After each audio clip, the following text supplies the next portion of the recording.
देखिए, सबसे पहले तो आपने बहुत कारण सुने होंगे। एक विधान, एक ये निशान, वो अपनी जगह पे है। लेकिन एक स्ट्रैटेजिक एनालिस्ट होने के नाते मैं आपको बता रहा हूँ कि 370 का क्या ये था।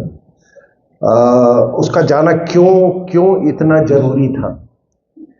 आप अगर जम्मू और कश्मीर की भौगोलिक बनावट देखें, या वो दुनिया का सब geopolitically one of the most sensitive spots. क्यों ऐसा बोल रहा हूं मैं? आप अगर JNK को देखें तो पोस्ट प्री 370 आपके ईस्ट में तिब्बत, नॉर्थ ईस्ट में Sinkiang. Tibet roof of the world, हमारे कॉन्टिनेंट की बहुत सारी नदियां ब्रह्मपुत्र, मेकोंग, इंडस सब वहां से निकलती हैं। ठीक है, वो सब जानते हैं आप, उसका क्या ये है। नॉर्थ ईस्ट सिंकियांग, जिंगजियांग जिसको बोलते हैं, वो कम से कम 6 बेल्ट रोड BRI जो है, जो उनका जो चाइना का है, कम से कम 6 प्रोजेक्ट्स वहां BRI रूट्स निकलते हैं। उसको एनर्जी हब ऑफ चाइना का उसको डेजिग्नेशन दिया गया है। मिनरल वाइज वो बहुत रिच है, और पूरी दुनिया की ये नजर है कि जो यूगुर मुस्लिम्स के साथ हो रहा है उसका ट्रैजेक्टरी क्या होगा। हम लोग सब उसको वॉच कर रहे हैं। तो इस तरफ नॉर्थ ईस्ट में सिंकियांग, आप उधर चले जाइए तो नॉर्थ में सेंट्रल एशिया, आपके पूरा एक्सटेंडेड उसमें रशिया, नॉर्थ वेस्ट में अफगानिस्तान, और वेस्ट में पाकिस्तान, ईरान। अब क्या है, आप इसको मजहबों के नजरिए से देखिए। इधर बौद्ध, उस तरफ कम्युनिस्ट को भी एक तरह का मजहब ही मानता हूं। ठीक है, उधर क्रिश्चियन, इधर ये अफगानिस्तान में तालिबान, ये पूरा। अब इतने गौर कीजिएगा पंडित साहब इस पे, इतने जियोपॉलिटिकली सेंसिटिव स्टेट को आप एक कश्मीर घाटी के रूलर के हाथ में आप दे देंगे? ये कितना बड़ा रिस्क हमने लिया हुआ था। और थैंक गॉड 370 चला गया कि ये जो लद्दाख एक यूनियन टेरिटरी बन गया, इसके नीचे से, इसके हाथ से निकल गया। नहीं तो ये, मैंने एक मैप बनाया था, अगर पूरे आप कश्मीर का इलाका ले ले, जम्मू एंड कश्मीर का, इंक्लूडिंग POJK और वो एरिया, ये area constitutes only 15% of the total area of JNK, और 15% एरिया में रहने वाला ये मुसलमान रूलर, ये हमारे पूरे जियोपॉलिटिक्स को तय कर रहा था। तो अब इसलिए 370 हटना जरूरी था।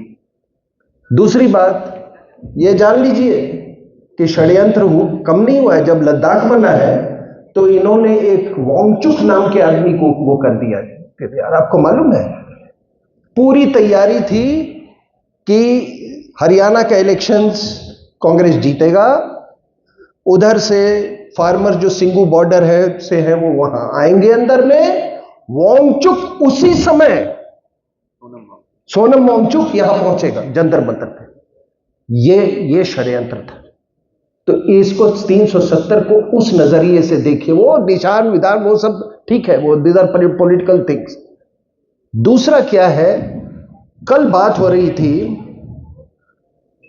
कि बाकी देश को क्या मतलब कश्मीर से। मैं आपको बताता हूं, और शायद आपका तो एक्सोडस हुआ 90 में, बहुत कम लोगों को मालूम है कि ये जो जिहादी गूंज जो है कश्मीर की, वो कहां तक गूंजती है। 1963 में हजरत बल वो क्राइसिस हुआ था। बहुत कम लोगों को मालूम है कि उसके रिएक्शन में जिहादियों ने, बांग्लादेश के जो उस समय ईस्ट पाकिस्तान, उन्होंने कहर ढाना शुरू किया हिंदुओं पे।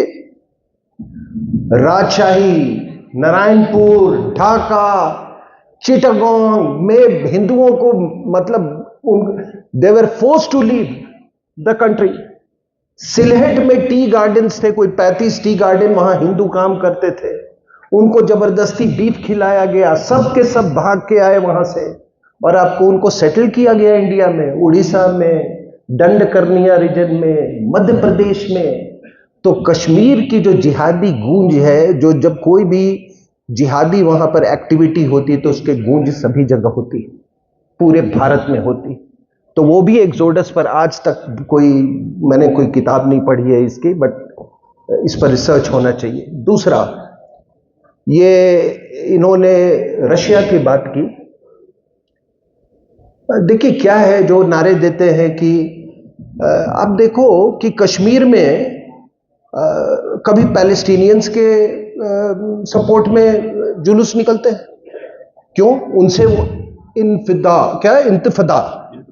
इंतफादा उनसे सीखा, उनसे पत्थर संगबाजी जिसको कहते हैं वो उनसे सीखा। और फिर अभी वो मारा गया नसरुल्ला, तो उसके भी उसमें जुलूस, वो तो शिया है। तो मैंने इनसे पूछा है टेलीविजन पे कि अरे तुम उसमें क्यों लगा, तुम तो शियाज को वहां पर भी सेकंड क्लास सिटीजन्स मानते हो, कश्मीर के अंदर में, गिलगिट बाल्टिस्तान में उनके साथ क्या हो रहा है वो तुमने देखा, पूरा डेमोग्राफिक चेंज, और हजारा शियाज के साथ तुम पाकिस्तान में क्या कर रहे हो। तो इसके पीछे कारण क्या है कि जब भी ये देखते हैं कि थोड़े देर के लिए कहीं भी दुनिया के कोने में इस्लाम थोड़ा सा उसका अपर हैंड हो गया, इनमें वो जिहादी उन्माद जाग जाता है। और फिर क्या होता है, जैसे ही वो बबल बस्ट करता है, ये सारे के सारे ये कलेक्टिव उसमें चले जाते हैं, डिप्रेशन में। हाँ, कलेक्टिव, ये मैंने देखा है, कभी ओसामा के टी शर्ट्स, कभी सद्दाम के टी शर्ट्स, कभी उसके, ये हमने बहुत सारे वो देखे हैं। तो 370 के बारे में मेरा यही मतलब ये है कि इसको केवल एक पॉलिटिकल वो ना देख के, इसको आप स्ट्रैटेजिक, एंड थैंक गॉड कि ये लद्दाख जो है, मैं क्या इनकी व्याख्या करूं, लेकिन इन नालायकों से के चंगुल से बाहर निकला है।